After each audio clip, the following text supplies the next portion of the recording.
लुग़वी माने अंग्रेजी ज़ुबान में।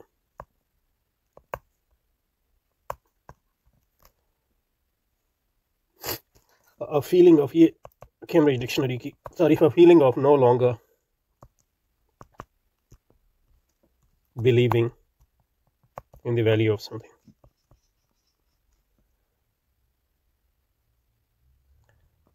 किसी चीज़ की जो कदर जो है वो, उससे ईमान उठ जाना किसी ख़ास तौर पे, specially having learn the problems with it, उसका उमूमन इसका नतीजा होता है कि आप उस चीज़ के बारे में जो है आपको मनफी इत्तलात मिली हैं।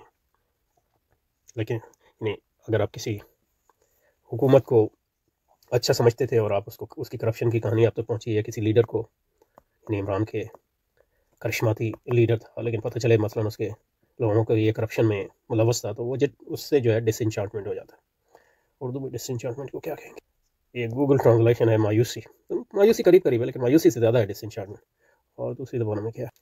फ़ारसी का तर्जुमा ने दो दिया, रफ़े तवहुम, यानी किसी चीज़ के बारे में वहम जो है उठ जाना, और रिहाई तिलिस्म। ये यानी उर्दू का भी लफ्ज़ है, तो ये ज़्यादा अच्छा तर्जुमा है, किसी चीज़ के तिलिस्म टूट जाना आप पर, रिहाई, तिलिस्म से रिहाई। तो ये है डिसइंचार्टमेंट, तिलिस्म से रिहाई। तो ये तो लुग़वी माने, और लुग़वी माने करीब करीब उस चीज़ के जो जदीदियत के नतीजे में एक नज़रिया है ये, मतलब अब जदीदियत के नतीजे में एक चीज़ ये होती है कि ये फितरत है, उसका जो तिलिस्म था आप पर वो टूट जाता है। यानी लोग फितरत के बारे में समझते थे कि इसमें कोई जादुई कुव्वत है, या यानी लोग जो है पूजा करते थे फितरत की, जो वसनी लोग थे, जो बुत परस्त लोग थे, तो इसलिए करते थे कि उसका सहर था उसका।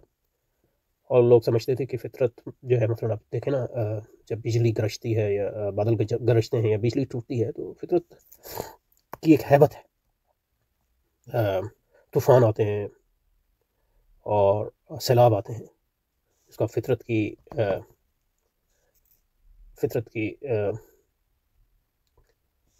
सैलाब, ये मतलब उसका तरह से उसके गुस्से का इज़हार हुआ। तो बुत परस्त लोग जो है इसको, और जो सोशियोलॉजिस्ट है, माशरतदान है, वो कहते हैं कि मतलब पहली चीज़ जिसने तिलिस्म तोड़ा वो है हाबरमास, ये कहते हैं, यानी जो तौहीद परस्त मज़ाहिब थे उन्होंने तोड़ा, कि उन्होंने कहा कि फितरत ये, इसमें असल कुव्वत नहीं, ये कुव्वत इसमें खुदा ने रखी है।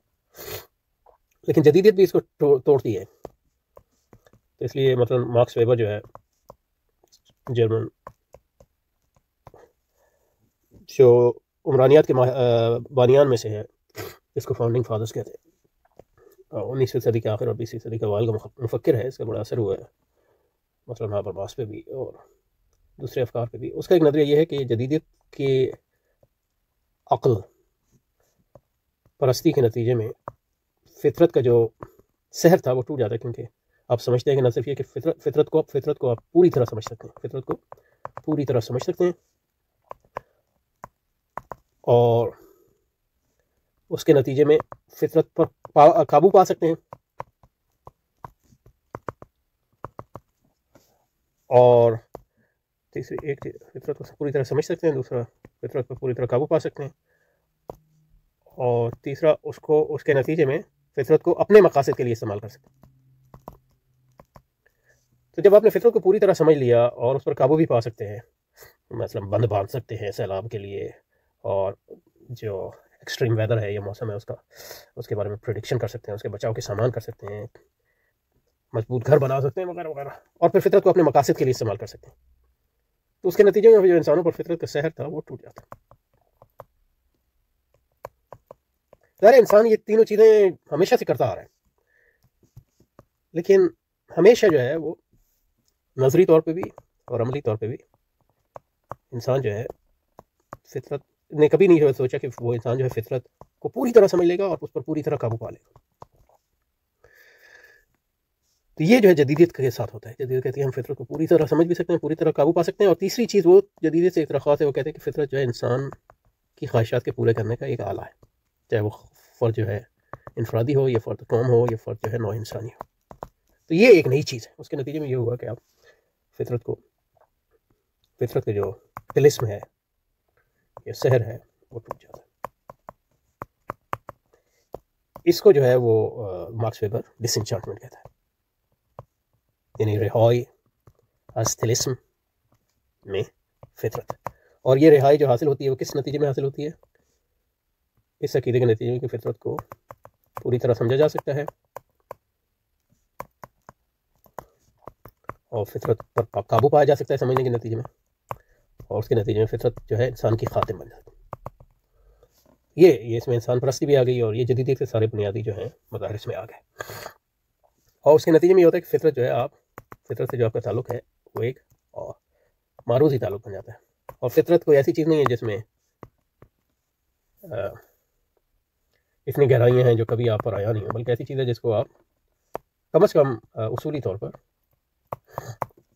ایگزاسٹ کر سکتے ہیں، مکمل طور پر سمجھ سکتے ہیں. اور فطرت ایک طرح سے آبجیکٹ بن جاتی ہے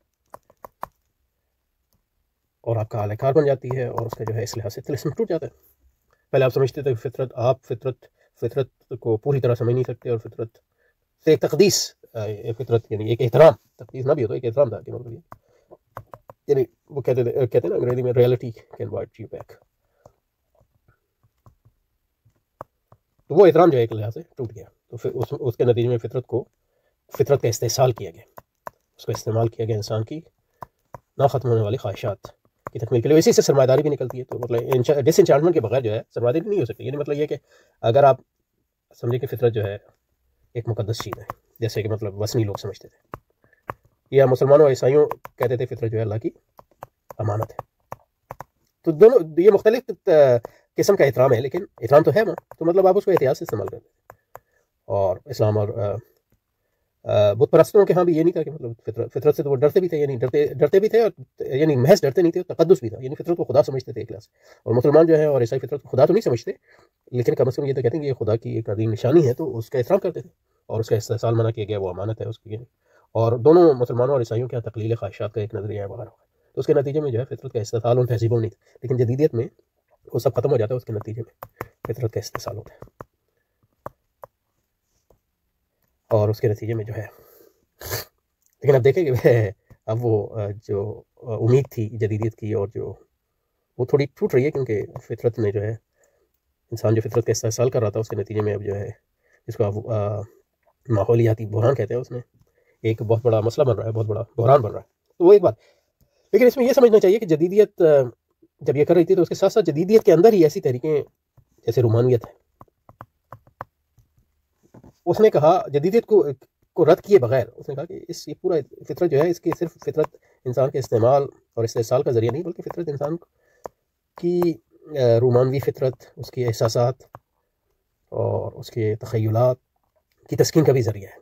تو اس لیے فطرت کو مکمل طور پہ استحصال نہیں کرنا چاہیے، بلکہ فطرت کو دو طرح سے دیکھنا چاہیے. یہ رومانوی کا تھا. رومانوی بھی جدیدیت کی ایک تحریک ہے. اس نے کہا فطرت یعنی فطرت سے مطلب یہ کہ آپ نے فائدہ اٹھا رہے ہیں، لیکن فطرت سے انسان محظوظ بھی ہوتا ہے. تو اگر ہم فطرت کو صرف جو ہے استحصال ہی کرتے رہیں گے تو محظوظ کرنے کے لیے یعنی خوبصورت پہاڑ نہیں رہیں گے، آبشاریں نہیں رہیں گی، تو فطرت کے سے فائدہ اٹھائے، لیکن اس کے ساتھ ساتھ انسان کی جو دوسری ضروریات ہیں، یعنی اس کی حصے جمال ہے، اس کے لیے جو ہے فطرت کو پرزرو کرنا بھی ضروری ہے، فطرت کی حفاظت کرنا بھی ضروری ہے.